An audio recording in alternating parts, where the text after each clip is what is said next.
안녕하십니까. 약자와 함께하는 인생송영가 정영기입니다. 오늘 이야기할 사람은 김용옥입니다.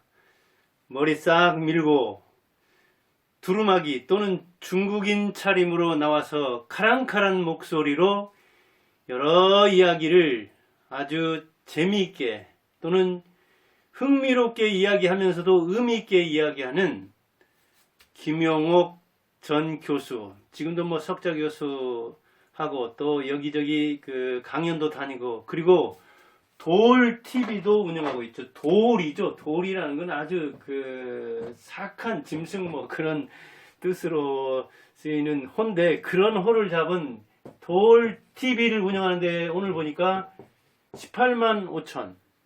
예. 그 긴 강의를, 또 그 어렵고 생소한 그 강의를 이렇게 많은 사람들이 구독하더라고요. 그에 대해서는 여러 가지 이야기가 있습니다만은, 저는 김용옥이 과연 교수냐 아니면 교주냐, 유사종교 교주냐 아니면 자유 교수냐, 이런 이야기를 많이 하는데, 저는 학문을 대중화한 사람이다. 양심선언하고 나와서 86년에 고려대 철학과교에서 교수에서 양심선언하고 학교를 떠나왔죠. 박학한 기인이다. 기행을 많이 일삼는 사람이죠. 어떤 사람은 천재라고도 이야기하는데 거기에 동의하는 사람도 꽤 있습니다. 그러면서 지식 근로자 또는 지식 예능가다. 강준만 같으면 지식 엔터테인먼트, 그렇게 이야기를 하죠. 저는 이렇게 평가를 하는데, 다른 사람들 평가는 뭐 칼럼으로 또는 책으로 여러 가지 평가를 합니다. 때로는 호평, 좋게도 평가하고 혹평, 나쁘게도 평가합니다. 천재에서 깡패까지 다양합니다. 그는 정말 기인이요 천재다. 무슨 소리? 그는 지식 깡패다. 동네 깡패다. 그렇게 극과 극을 달립니다. 아마 일반인들은 대체로 그 강의를 들으면서 강단 학문이 이렇게 밖에 나와서 우리에게 유익함을 주는구나, 교양을 주는구나, 지식을 주는구나, 아, 대학 교육 이렇구나. 지금 코로나19 하면서 대학에 있는 교수들이 아마 옛날에는 비판했지만, 야, 김용옥 대단하구나, 그렇게 TV에서 카리스마 넘치게 강의를 하고, 그리고 그 많은 사람들이 자기 강연을 들으면서 이렇게 유튜브에서도 사람 모으는 거 보면 대단하구나 하면서 자기 그 동영상 올리면서 생각했을 겁니다.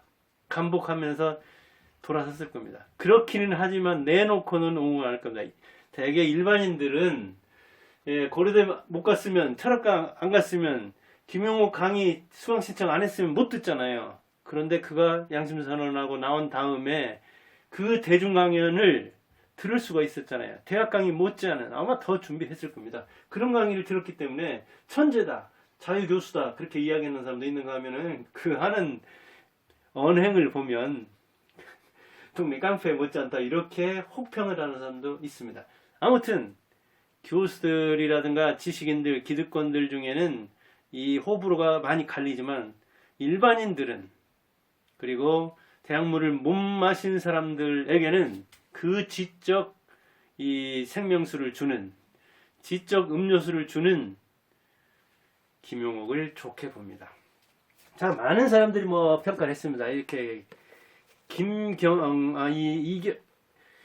이경숙이라는 사람이 있었죠. 이경숙, 노자를 웃긴 남자, 노자를 풀이하면서 노자 잘못 풀이했다, 그렇게 이야기하면서, 그가 별것 아닌데도 그렇게 인기를 누리는 이유는 어디에 있느냐?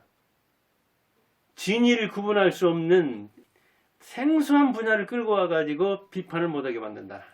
또는 동서고금을 횡행하면서 여기저기 나타나니까 마치 표적이 없는 것 같아서 어디를 겨누고 쏘아야 할지를 모르기 때문에 그를 비판하기 힘들다. 그리고 그의 이 지식 파워, 그의 언론 파워, 그의 정치력, 그의 팬덤, 이런 사람들을 동원해서 자기를 비판하면 뒷감당을 못할까 봐서 그를 비판하지 못한다, 그렇게 이야기하지만, 아예 김용옥은 그냥 비판에 대해서 무대응이죠. 그러면서 한마디로 이야기하죠. 이 쫄개들, 일개 쫄개들이 내가 너희들 대응해서 널 키워줄까 보나? 괜히 유명인 붙들고 그 사람 비판해가지고 그 사람 덕보려고지, 그 사람과 대등해지려고지, 네, 나는 응하지 않아 하면서 응하지 않고 그냥 이렇게 졸개라고 한다고 하죠. 노자에 대해서 왜 노자를 웃겼느냐 하면 노자 천 이야기가 도가도 비상도 그 이야기잖아요. 도, 이거는 도라고 이야기할 수 있지만 그게 늘 상도는 아니다.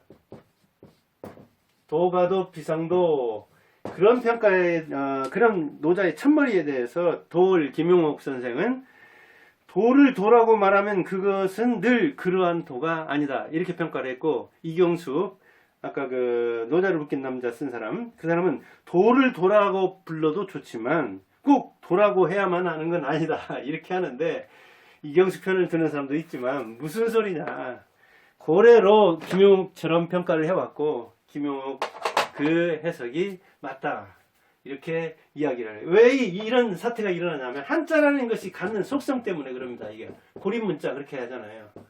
그 부부, 자자, 아버지는 아버지, 아들은 아들, 아버지다운 아들, 아버지, 아들다운 아들, 아버지는 아버지고 아들은 아들이다. 이렇게 한 글자 한 글자가 고립되어 있기 때문에, 독립되어 있기 때문에 그 말이 명사도 되고 동사도 되고 형용사도 되고 어찌 보면 당위도 되고 때로는 청유도 되고 의문도 되고, 아버지면 아버지냐 아들이면 아들이냐 이렇게 해석의 다양성을 갖는 것은 이 한자어가 갖는 속성입니다. 중국 사람들은 그것이 아주 좋은 것이냐, 상징적이고 문자 철학이 있다고 이렇게 이야기하지만 서양 사람들이 볼 때는 그게 뭐냐, 말이 지시적인 의미가 협소해야 되는데 그 말의 내포성이 적어야 되는데 이런 함축적 의미를 띠니까, 상징성을 띠니까 한자어가 불분명하다.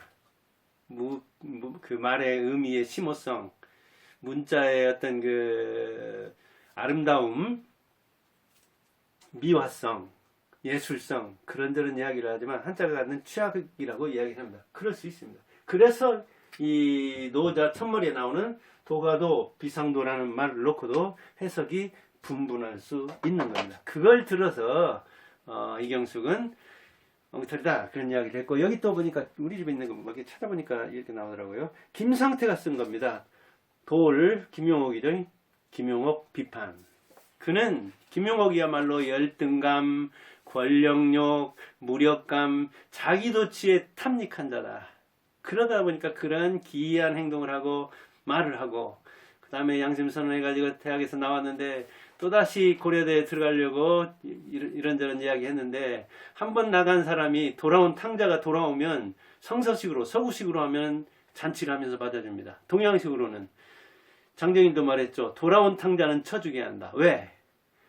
거기서 못된 것을 끌고 와가지고 이 집안에 있는 착실한 애들마저 물들이니까. 아마 고려대 교수들도 그렇게 저렇게 해서 고려대 당국에서도 복직을 안 시켜줬는지 모릅니다. 아무튼 고려대는 그렇게 해서 김용옥을 더 훈련시켰고, 김용옥은 걸어다니는 교수로서 고단하기는 했지만 다양한 인생을 향유할 수 있었죠. 여기는 인생 성형하는 곳이고, 지금 저는 인생 성형가를 자처하는 사람이죠. 인생 성형이란 차원에서 돌 김용옥은 그렇게 고단한 삶, 결핍의 삶, 그리고 돌아갈 수 없는 탕자였기에 이단아로서 그가 걸어다니는 방송국, 걸어다니는 학교가 될 수 있었지 않았나, 그런 생각을 해봅니다. 아무튼 김상배는 그런 차원, 상태는 그런 차원에서 평가를 해서 김용옥에 대해서 비판적으로 접근하고 있습니다. 강준만은 이제 이문열과 이렇게 같이 평가했죠. 이문열과 김용옥. 이문열에 대해서는 상당히 비판적 견지를, 그 다음에 김용옥에 대해서는 좀 옹호하는 시각을 가지고 있는데, 지식 엔터테인먼트다. 자, 강준만도 제가 나온 전북대 교수로서 아주 유명한 저술가죠. 다작가이면서 해박한, 박학한 저술가죠. 이렇게 많은 책을 내고 토론회도 나가고 강연도 하고 그러는데 그는 글을 써봤기 때문에 글을 써서 인기를 얻는다든가 토론이나 강연을 통해서 인기를 얻는 게 얼마나 어려운가를, 즉 상아탑이라는 우물 속에 들어있기는 하지만 그 상아탑 교수지만 그가 강의의 어려움, 강연의 어려움을 알고 있어서 그쪽 분야에서 일가견을 보이고 있는 지식 예능가로서의 일가견을 보이고 있는 김용옥을 이렇게 추앙하는 겁니다. 그를 좋게 평가하는 겁니다. 그는 지식 폭력의 희생자였다. 그 집안이 대단하죠. 아버지 의사, 그다음에 형님 뭐 서울대 거의 다 서울대를 나온 사람들이죠. 그 누나 김숙희 교육부 장관 했죠.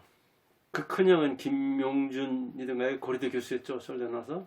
그는 그런 집안에서 고려대 생물학과 들어갔다가 그 다음에 뭐 중퇴하고 또 한신대 기독교 가서 신학을 할까 목회를 할까 그러다가 또 다시 중퇴해가지고 고려대 철학과 나와서 이렇게 되는 거죠. 그러다 보니까 이제 대만대학, 동경대학, 하버드대학 해가지고 미, 일, 중에서는 이제 그때 뭐 열리지 않았을 때니까 대만, 타이완 대학 이렇게 한중일 그 문화를 섭렵하고 그리고 세계 이 학문이 집결되어 있는 미국에 가서 그것도 하버드. 그런데 이게 학위 수집 아니냐? 그 학벌 열등감을 집안에서 갖는 학벌 열등감을 좀 이렇게 소극적이고 너무 수동적으로 그 학문의 깊이 이렇게 파 들어가기보다도 천착하기보다도 너무 옆으로 벌려놓은 거 아니냐. 그 학위 따는 동안에 그 체제 속에 들어가서 논문 쓰고 그 체제 속에서 봉사하는 동안에 자기 공부를 했으면 자득하는 공부. 그런 그 위인지학, 남을 위하는 공부. 그걸 했을 텐데 이 자득이 안 됐다. 스스로 얻는 거. 그러다 보니까 다른 사람 밑에 있다 보니까 다른 사람을 위하는 학문보다도 어찌 보면 그 추종적, 종속적, 자기 주체적 학문을 못하지 않았느냐 그런 평가를 하는 사람도 있는 겁니다. 그러나 똑똑한 교수는 사실은 나오는 겁니다. 너무 젊을 때 나왔죠. 30대 40도 안팎에 해가지고 나왔던가요? 36년 전에 나왔다니까요. 86년이면 제가 교사로 발령받은 해인데 35년 전이니까 지금 73세니까 거기 35세 빼면 어떻게 되는가요? 엄청나게 빨리 나왔죠. 40도 안 돼서 나왔으니까 교수 뭐 30대 초반은 돼가지고 몇 년 교수하고 양심선언하고 그때가 전두환 시절이죠. 근데 똑똑한 교수들은 지금도 제발로 나옵니다. 김정은이라든가 또 최진석 이런 그 유명한 지금 강연가들 강단에서 뭐랄까 강의 안에도 먹고 살 만한 바깥에서 새를 잡을 수 있는 사람들은 공중을 자기 날개로 훨훨 날아다니면서 먹이기를 구하고 있잖아요. 뭐 김용옥도 고단하긴 했지만 너무 빨리 나와서 욱해서 양심선언하고 교수 뛰쳐나온 거 아니냐. 그러면서 뒤에 보니까 역시 교수라는 직업이 학문하기 좋고 자기 세계를 구축하기에 좋으니까 들어가려고 또 그렇게 애를 쓰지 않았냐. 그렇게 이야기하는 사람도 있습니다. 우리의 그 마당발 진중권도 빠지지 않죠. 강준만은 하여간 그 호의적으로 평가하는데 그에 대해서 진중권은 아니다. 마이크로 또 그렇게 하죠. 미시적 파시스트다. 아주 혹평을 하고 있죠. 지적 파시스트다. 그런 얘기예요. 근데 이거 범위 좁은 전체주의적 그런 속성이 나의 카리스마 넘치다 보니까 그런가요? 너무 이 비판하는 데 대해서 나의 무대응으로 나가면서 그냥 일축하기를 니들은 졸개들이다. 옹합지졸들이다. 그렇게 이야기하니까 그런가요? 아무튼 그 진중권은 좋게 평가하지 않고 있습니다. 그 밖에도 뭐 여러 가지 평가했습니다. 강의하는 샤먼이다. 무당이다. 그런 이야기죠. 자유교수다. 유사종교의 교주다. 교주. 그래서 그런 팬덤들을 데리고 다닌다. 아니다. 기득권은 너무하다. 계속 해바라기처럼 기득권만 쫓아다닌다. 대체로 그랬다. 정권을 보면서. 사대주의자다. 안티페미니스트다. 여성주의자들에게 학을 뗀다. 사실은 자기 부인이 연세대 그 중문과 교수였던가요? 연세대 교수 최영이던가요?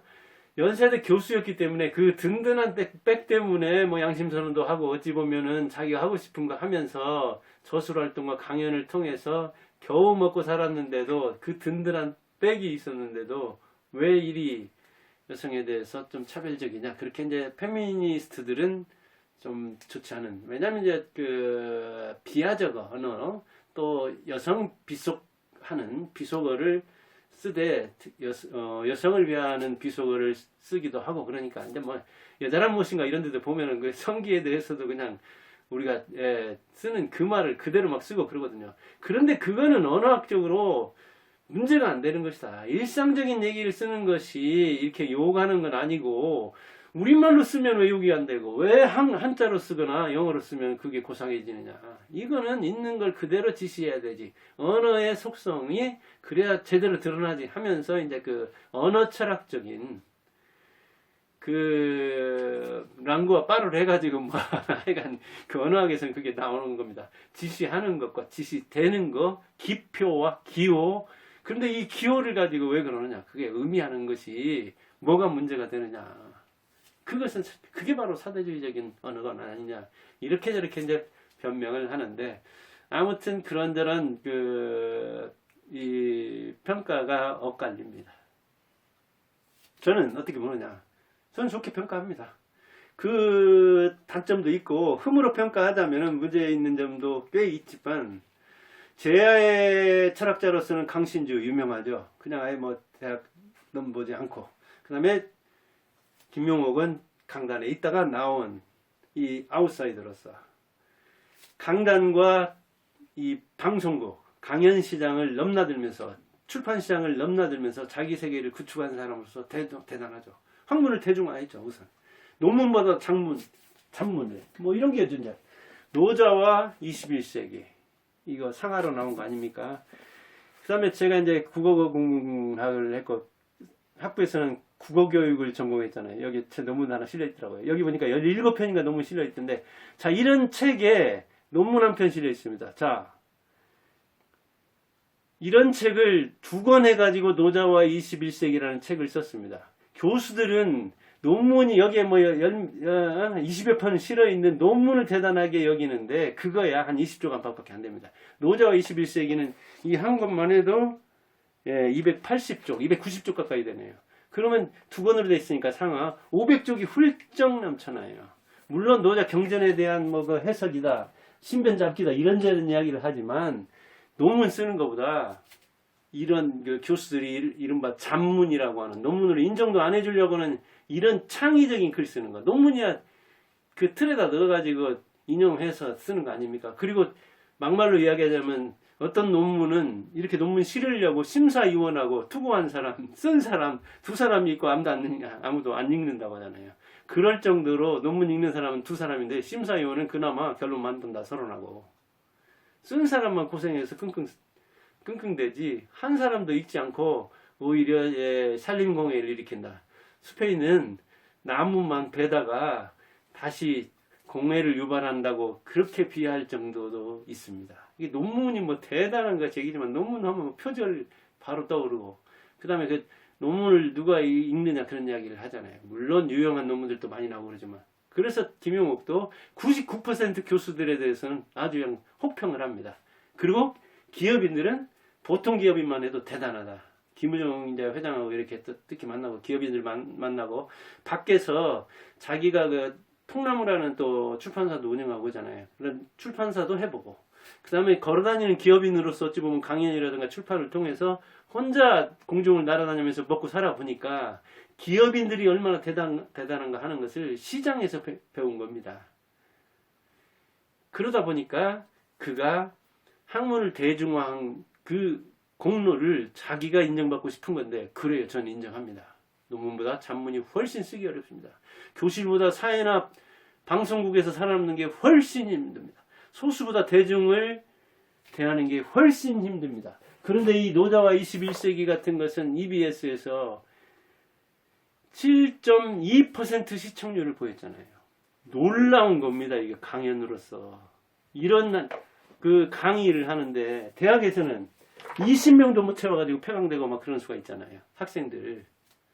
그런데 7% 이상의 시청률을 보였다는 것은 대단한 파워인 겁니다. 아마 이번 올해라든가 작년이라든가 대학 교수들 이 인터넷 강의 인강하면서 절감했을 겁니다. 아마 김용옥에 대한 태도가 바뀐 사람도 있을 겁니다. 양심이 있다면, 견문이 있다면. 그 다음에 박학한 아웃사이더입니다. 뭐 이제 아주 탄압받는 아웃사이더는 아니지만 매우 박학한 동서고금을 학문을 넘나드는 역사, 문화, 종교, 철학, 문학, 정치, 사상 손 안 대는 게 없습니다. 운동까지, 스포츠까지. 요즘에는 보니까 도울 TV에서 동경대전이라고 해가지고 동학도 얘기하더라고요. 종교만 하더라도 이렇게 기독교, 불교, 원불교, 그 다음에 동학까지 이렇게 박학다식이 하게 하다 보니까 뭐 서로만 이야기하고 본론은 이야기 안 하고 어찌 보면 남이 이야기해 놓은 것을 현학적으로 자기 아는 듯이 잘난 체 아는 듯이 이야기를 한다고 하는데 그것도 쉬운 문제는 아닙니다. 저도 유튜브 하면서만 해도 이거 오늘 어찌 보면 하루 준비했습니다. 제가 독서록 쭉 뒤져보고 책 있는 거 쭉 보고 김용이 왜 뭐랄까 비판을 받는가, 그리고 강준만은 왜 김용옥에 대해서 옹호를 하고, 그 다음에 진중권은 왜 강준만의 옹호론에 대해서 비판론을 펴는가, 이런저런 이야기를 읽으면서 저도 공부를 한참 했습니다. 이렇게 유튜브 30분 안팎하는 방송을 하기 위해서도 공부를 한창 해야 되는데, 김용옥 얘기 있잖아요. 조건. 나는 2시간 이상 강연해야 된다. 강연 요건으로 거는 거. 그 다음에 여자는 못쓰니까 아마 몇십 년 전 얘기입니다. 1000명 이상의 관객이 있어야 된다. 대중 모여야 된다. 그 다음에 그 당시로서는 50만원. 지금으로 뭐 한 10배. 몇백만원 강연료는 줘야 된다. 자, 자평 나는 우주보다, 양주동 박사라는 사람이 있습니다. 옛날에 향가 연구한 사람인데, 그가 글을 자칭해서 국보라 그랬거든요. 양주동이 동국대에 있었던가요? 대학은. 그런데 그 양주동 국문학자가 이야기한 국보, 거기서 그래 양주동이 국보라면 나는 우주보지 하고 김용옥이 얘기했거든요. 그래 그렇게 이야기하면 우리나라에서는 공자식으로 겸손해야 되는데 미국식으로 그렇게 나는 잘났어, 나는 이렇게 뛰어난 사람이야, 그가 국보? 그러면 나는 우주보지. 그렇게 얘기하면 얘기 안 해도 알아줄 텐데 하면서 욕하는 사람도 있지만 그렇게 얘기할 만하지 하는 사람도 있습니다. 사실은 보수적 이단화라는 측면이 있고 걸어다니는 학교죠. 그런 걸어다니는 강연가니까요. 회사니까요. 이렇게 도울 TV만 해도 제가 볼 때는 충분히 먹고 살 것 같습니다. 이런 정도 구독자고 열성 팬들이 구독 시간을 오래 이렇게 가져가니까. 그리고 지식 예능가입니다. 아까 강준만 교수가 호평했듯이 지식 엔터테인먼트로서 지식을 이거 재밌게 전달하는 거 어려운 겁니다. 학교 교사들이 한 60만 되죠. 교수들이 한 7, 8만 되던가요? 하여간 교사가 60만이요. 교수가 7, 8만이라 하면 우리나라에 70만 안팎에 가르치는 사람들이 있고 학원 가 있는 사람도 몇백만입니다. 그 다음에 종교인들도 설교를 하든 설법을 하든 그렇게 따진다면은 남들에게 감동을 주려고 하거나 남들에게 가르치려고 하는 사람들이 유튜브까지 따진다면은 몇백만입니다. 그런데 그들이 딱딱한 동학의 경전인 최재우든가요? 동경대장 같이 딱딱하고 그 경전에 나오는 이야기처럼 재미없는 것을 재미있고 의미 있게 가르친다는 거. 이거 지식 예능가 아니면 못합니다. 그런데 그걸 해내고 있잖아요. 김용옥은. 최방청은 500명도 안 되는데 이렇게 20만 가까이 구독자를 모았잖아요. 이건 대단한 흡인력이요, 매력입니다. 기행이다, 비속어다, 머리를 깎는다, 옷차림으로 그렇게 한다. 그것도 저것도 전부 다 예능인으로서 왜 예술가들은 그거 봐주고 배우들은 봐주면서 탤런트들은 욕 안 하면서 김용옥은 욕합니까? 교수에게 그런 게 없는 게 오히려 저는 문제라고 보는 거예요. 학문을 대중화하기는커녕 무슨 맨날 카트나 찾고 소크라테스나 찾고 김용옥처럼 동서고금을 넘나드는 강연을 해가지고 우리나라에 철학가가 얼마나 많습니까? 철학 교수가 얼마나 많습니까? 그들 중에 누가 김용옥처럼 대중적으로 이 철학을 가르쳐서 일반인들의 교양 수준을 올린 사람 누가 있습니까? 강신주처럼 그렇게 강호의 그 철학자처럼 기여한 사람이 어디가 있냐고요.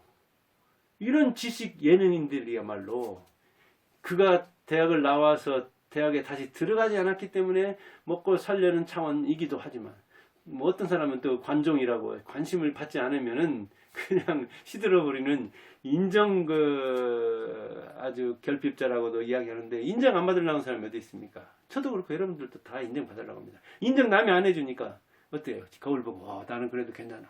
나는 50대인데 나는 60대인데 제가 이제 만 63세 넘어서 이제 64세로 접어들었습니다.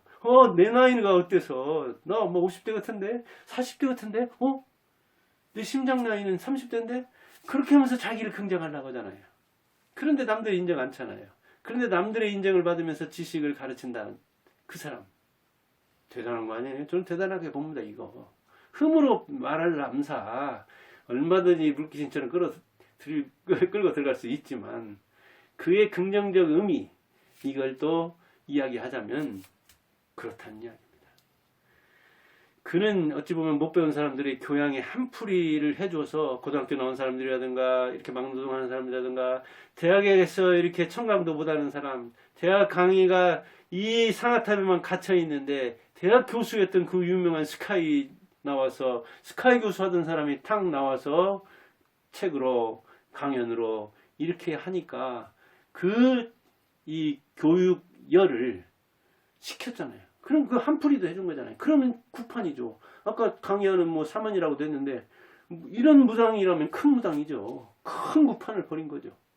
죽음의 구판이 아니라 한풀이의 구판, 삶의 구판.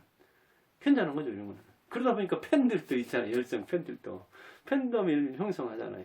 나오나면 팬덤 몰고 다닙니까? 김용옥 팬들이 더 많다면 그 나라 좋은 나라죠. 그래서 김용옥이 교수냐 하면서 비아냥거리는 사람, 자유교수냐 하면서 회의적인 사람, 그는 유사종교의 사이비 교주아니냐 이렇게 이야기하는 사람이 있는데 저는 아니라고 봅니다.